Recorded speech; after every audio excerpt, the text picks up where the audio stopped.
Olá, sejam bem-vindos a este canal. Meu nome é Carlos Zanino e o tema que eu tenho para vocês hoje, meus amigos, meu subtítulo é: como posso saber quais as promessas de Deus são para mim? Como é que eu posso saber que as promessas de Deus são para mim? Olha que interessante, algumas indagações, algumas perguntas a respeito disso. As pessoas têm dúvida muitas das vezes e eu queria trazer para vocês aqui, mesmo que de forma resumida, mas eu quero trazer uma ideia com passagens da Bíblia. Vamos lá? Acompanha comigo? Há literalmente centenas de promessas de Deus na Bíblia. Acompanha comigo aí. Como podemos saber quais promessas se aplicam a nós ou quais promessas podemos reivindicar? Para enquadrar essa questão de uma outra forma, como se pode diferenciar entre promessas gerais e promessas específicas? Como é que eu posso ter essa ideia? Como eu posso saber que essa promessa é para mim? Que são para os nossos dias? Quando o autor escreveu a promessa, ele não estabeleceu limitações no período ou no destinatário. Olha que importante. Normalmente você vê ali as epístolas de uma forma geral. Você vê, por exemplo, no Velho Testamento, palavras que eram, na maioria da sua vez, ou das suas vezes, para Israel. Mas também havia uma promessa para todo aquele que viesse a crer. Então, desde o Velho Testamento, os profetas maiores e menores já falavam, já davam um indício, um direcionamento de palavras proféticas para um novo tempo. Vamos lá? Um exemplo disso é a promessa geral. De quem? 1 João 1,9. E o que diz em 1 João 1,9? Se confessarmos nossos pecados, Ele é fiel e justo para nos perdoar os pecados e nos purificar de toda injustiça. Essa promessa é baseada na natureza indulgente de Deus, como algo que estaria dando, prometendo e fazendo em favor e disponível para todos os crentes em todos os lugares. Promessas gerais, ou promessa esta agora que eu citei, geral. Tudo bem até aqui? Então vamos lá. Baseado nisso, é que devemos crer que um outro exemplo de promessa geral está em Filipenses. Filipenses 4:7. O que diz Filipenses 4:7? E a paz de Deus, que excede todo o entendimento, guardará o vosso coração e a vossa mente em Cristo Jesus. Olha que bacana, que interessante esta promessa, esta palavra. É geral, é para todo que crê. Olha, vamos lá, essa promessa é feita a todos os crentes que, recusando ao se preocuparem em trazer seus pedidos até Deus. Bom, essa promessa é feita a todos os crentes de forma geral, ok? Então o que acontece aqui? Filipenses 4:6. Pois você dá uma olhadinha na sua Bíblia, dá uma olhadinha que você vai entender melhor o que eu estou falando. Outros exemplos de promessas gerais incluem o Salmo 1:3, 27:10, 31:24, João 4, de 13 a 14. Você pode anotar que essas promessas que estão sendo feitas aqui, elas são feitas aos crentes, de forma geral. Tá? Então vamos lá. Apocalipse 3:20, depois você dá uma olhadinha. Eu estou citando esses versículos para você estar lendo, buscando saber se o que eu estou falando de fato está. Uma promessa específica é aquela que é feita a indivíduos específicos em ocasiões específicas. O contexto da promessa geralmente deixa claro quem é o destinatário, quem vai receber, quem tem o direito disso, tá? Vamos lá. Geralmente é assim que se dá, por exemplo. Por quê? Porque esse exemplo aqui, ele está dentro das Escrituras. Então eu posso citar. Vamos lá, outro exemplo. 1 Reis 9:5 é muito específica. Então eu confirmarei o trono do teu reino sobre Israel para todo sempre.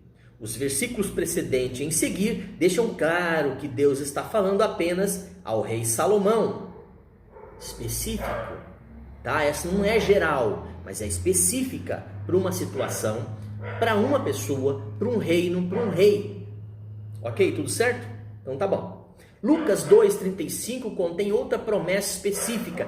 Também, uma espada transpassará a sua própria alma. Essa profecia, promessa, foi dirigida a Maria e foi cumprida em sua vida. Embora uma promessa específica não seja feita a todos os crentes em geral, o Espírito Santo ainda pode usar uma promessa específica para orientar ou encorajar qualquer dos seus filhos.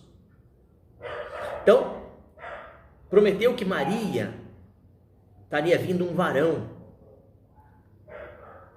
o rei de Israel, por intermédio de uma mulher, por intermédio de Maria. Você está me entendendo? Então é específico, mas existem algumas promessas que, mesmo sendo específica, o seu bem, a sua benfeitoria alcançam outros. Por exemplo, Jesus veio para os seus, Jesus veio para o povo judeu. O povo judeu rejeitou e a promessa beneficiou quem? A todos os que creem. Beneficiou os gentios, porque ou você é judeu ou você é gentil, dentro desse contexto bíblico. Quando fala de promessas, ou está falando para Israel, ou está falando para o restante dos povos. Tudo bem? Vamos lá. Por exemplo, a promessa de Isaías 54:10 foi escrita com Israel em mente, para o Espírito Santo ter usado essas palavras para confortar muitos cristãos hoje.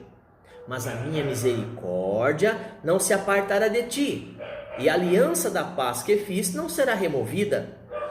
Você entendeu? Foi feita para quem? Para Israel. Mas quem foram os beneficiários? Todo que crê. Porque Israel, apesar de que Deus tem algo com Israel, Deus tem algo com o povo judeu. Deus tem promessa para eles. O povo judeu será salvo, o seu remanescente. Mas Deus também tem algo para nós, que foi Jesus Cristo morrendo na cruz e nos trazendo o benefício da salvação. Ok? Vamos para os finais? Ao ser guiado a levar o evangelho aos gentios, o apóstolo Paulo reivindicou a promessa de Isaías. Qual foi? Eu te constituí para a luz dos gentios, a fim de que sejas para a salvação até os confins da terra. Atos 13:47. A promessa de Isaías foi originalmente destinada ao Messias, mas nela Paulo encontrou orientação do seu Senhor para a sua própria vida, já que ele era um discípulo, um seguidor. Tudo bem aí? Até aqui vocês estão entendendo?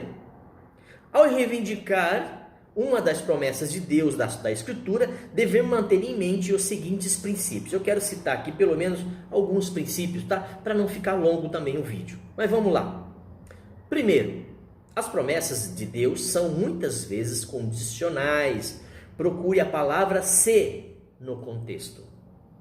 Se, entre aspas, fechas aspas. Se, condicional, está condicionada a algo, a quê, a tempo, pessoa, situação, lugar. Ok?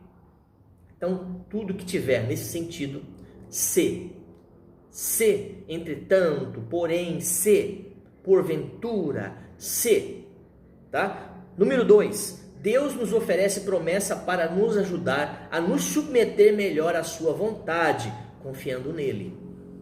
Uma promessa não faz com que Deus se dobre à nossa vontade, nunca. Porque tudo está condicionado a uma situação, uma circunstância, segundo a vontade de Deus. Não se esqueça da soberania. Eu falei aqui em outros vídeos no canal sobre a soberania de Deus. Depois você procura lá, você vai, um dos meus últimos vídeos, tá? Número 3. Não suponho saber precisamente quando ou como as promessas de Deus serão cumpridas em sua vida. Então aqui são 3 condições, né? Isso, 3 condições. Aonde está dentro de uma condição, aonde está sobre uma submissão, aonde você deve se encontrar nessa promessa de Deus. Promessas gerais, específicas, promessas que são específicas, mas abençoando a outros, condicionado a uma situação, seu ou uma situação, dentro de uma questão de submissão, segundo a promessa, segundo aquilo que se dobra diante da vontade de Deus, e aquilo ao qual, onde Deus, segundo a sua promessa, se cumpre ou faz cumprir na vida de todo o que crê. Posso falar isso um pouco mais em outro vídeo? Em outro vídeo? Posso, não há problema em falar mais sobre esse assunto. Mas eu acredito que já deu para você ter uma ideia, né? Você está conseguindo entender? Depois você volta o vídeo, dá uma olhadinha nas passagens, que é texto no contexto, e você vai entender melhor. Por quê? Porque o vídeo é curto, são quase 12 minutos de vídeo. Tá bom, meu querido, minha querida? Deus abençoe a sua casa, a sua vida, e até um próximo vídeo então.